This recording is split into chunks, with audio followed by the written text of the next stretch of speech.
Welcome. Today I'm showing how to unblock phone number into a Honor 50 Lite. First of all, open your phone application. Then in the top right corner we got 3 dots. Tap it and choose blocked option. Now in this menu, tap here in the right top corner one more time and choose block list option.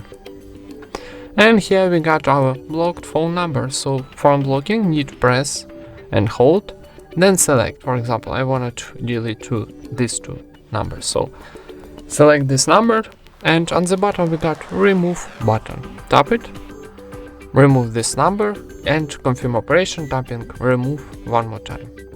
And that's it. Thank you for watching, leave thumbs ups and subscribe to our channel.